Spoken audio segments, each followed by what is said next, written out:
Hi, hope you're having a great day wherever you are. Today I want to talk about the controversial Hong Kong proposed extradition bill and the implication on crypto. Yeah.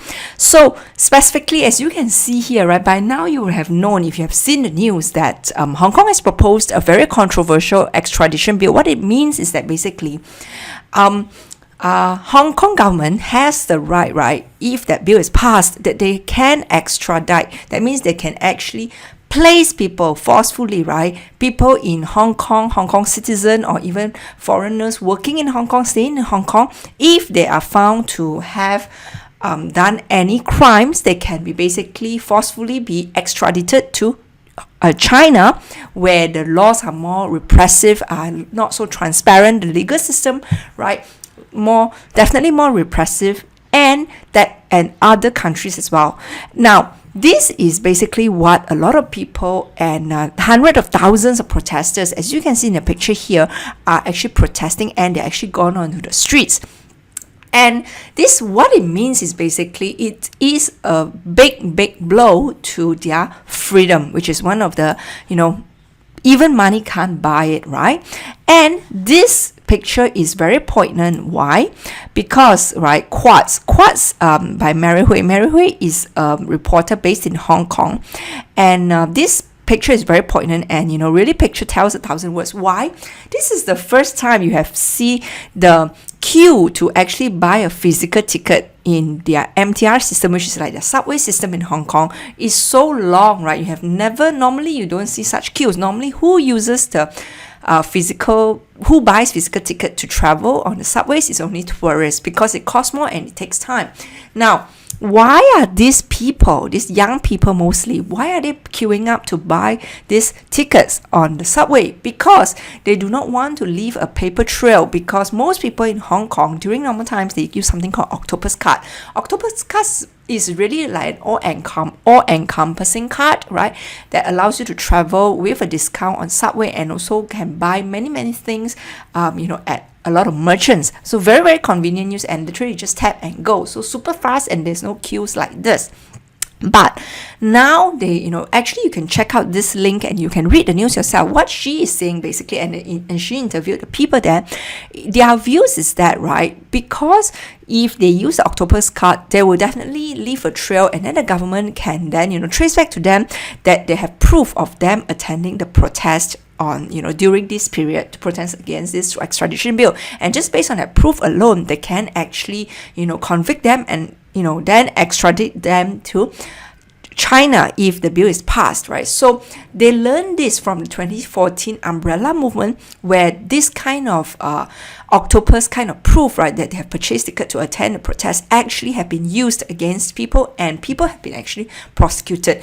And not only that, before that also, murderers have been found using this kind of trail. So definitely they now truly understand, this kind of trail. Plus all this introduction and not mainstream adoption, but getting more headlines, right? Crypto getting more headlines. Also went on to further highlight, right, the importance of privacy and importance of crypto, right? In that sense, it highlight that. Now, so what has all this got to do with cryptocurrency? The key is this: when you realize something that can leave a trail and then can come back to, haunt you or come back to harm you one day, that is very important reminder to everyone, right, that Bitcoin is not totally anonymous, right? So, and in one day, if the government decide to ban Bitcoin, or if they want to totally track down your transaction or what you do, where you go, they can using Bitcoin. Ultimately, they can. It takes time, but they can.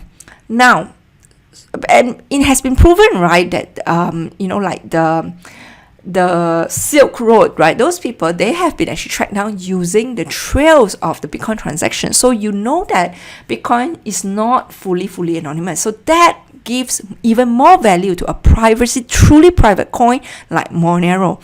And for now, it is the privacy feature of cryptocurrency is still very much underpriced and undervalued, because still not many people truly appreciate yet or truly understand the merit of privacy coin. Even for me, until recently only, I've truly appreciate. I take time to research and understand it. I will put the link to to my more detailed video on Monero. But basically what I'm saying is that Monero was done by a research in a Wall Street kind of firm that it has the potential to increase like over 2,000% over the next 5 years to something like 18,000.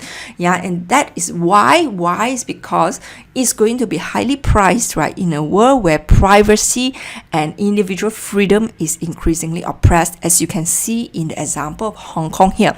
Hong Kong used to be such a free country and a big financial hub, and because of all this, right, that basically there have been a news that basically the wealthy people are already moving their wealth outside of Hong Kong already. It has been there's a news already in Bloomberg that says that there's a wealthy individual actually already moved her money from Citibank Hong Kong to Citibank Singapore already because of this proposed bill. They really want to move their money out of the country now. So that definitely, I think, really, privacy coins like Monero will truly give you that privacy.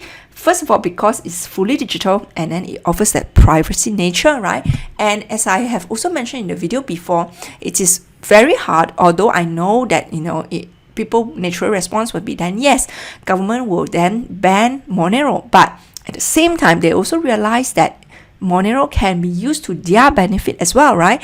Because Monero can be used, for example, to pay their agents or spy that they do not want people to know, right? So all these things, there's a merit in that. Plus, can they really ban something like a privacy coin, right? Because honestly, people will find their ways around these things, right? When there's a need, when the why is strong enough, right, how will just take, it's just a matter of when people will realize the how, right? It is really just that.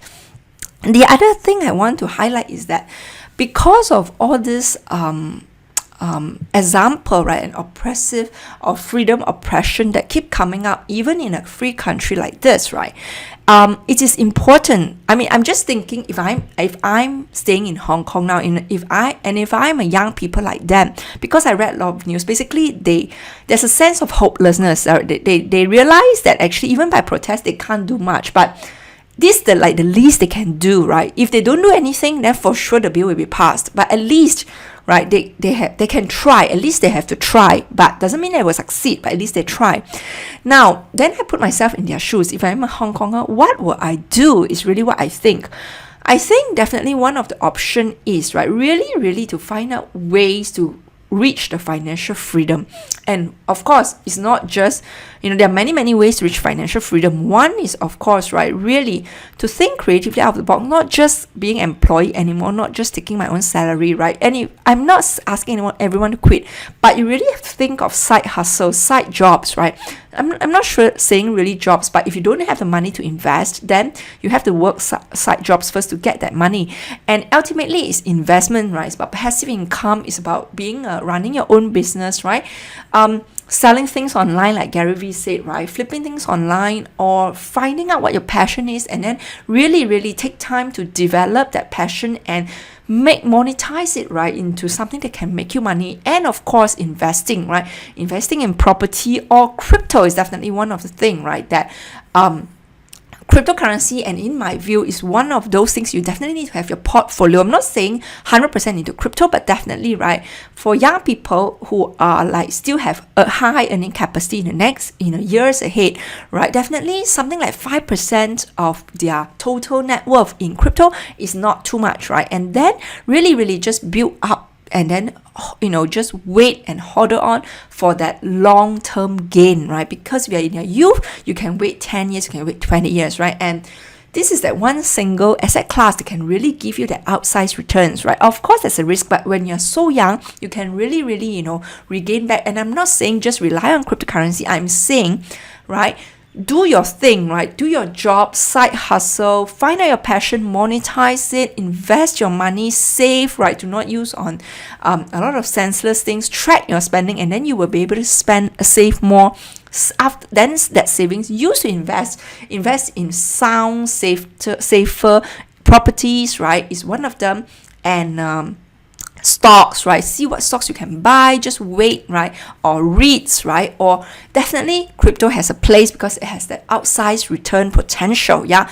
So with all that, then once you have the financial freedom, next few years, right, suck it out for now. But if you do not have the money, what can you do, right? Of course, if you're wealthy like those people, they can just move 100 million out of the country into Singapore. But if you don't, you just have to work your way on it, right? Just like them protesting, is that you have to do something. If you don't start, when are you going to get there, right? When you have the financial freedom, you can choose to live anywhere you like, right? You don't have to stay in Hong Kong. You can visit. I know people love Hong Kong because there's that connection, there's that root. But yes, but really for yourself, for your future generations, you have to reach your financial freedom and get out of the country, right? If you think it is not for you, and go anywhere else that you think is for you, and visit Hong Kong back, right, when you feel like it, right? Even a few times a year, that's cool, right? But you don't have to succumb, right? You don't have to just leave your destiny to someone else. You really have control, is what I have to say. So ultimately, I think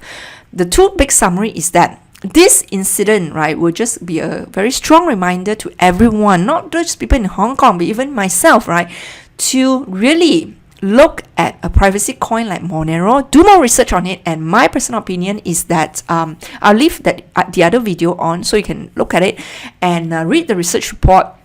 Find out for yourself, but my opinion is that it is definitely underpriced, undervalued for now. That's why it has that room to really grow like Bitcoin. And second is that cryptocurrency is a definitely important must, especially for the young people in a place like Hong Kong, right? Not 100%, but definitely a small percentage. And apart from that, right, continue to do what is important, continue to monetize your passion, continue to work your job if you do not yet able to fully monetize your passion and you do not have the luxury yet to not work. Yeah, so that's what I have for today, and hope you enjoyed this. Leave a like, subscribe, and I'll speak to you tomorrow. Thank you so much for your time and all the best. Yeah, and I wish this Hong Kong protest will have it's a peaceful ending, but we really don't know. We just have to wait and see. Yeah, thank you.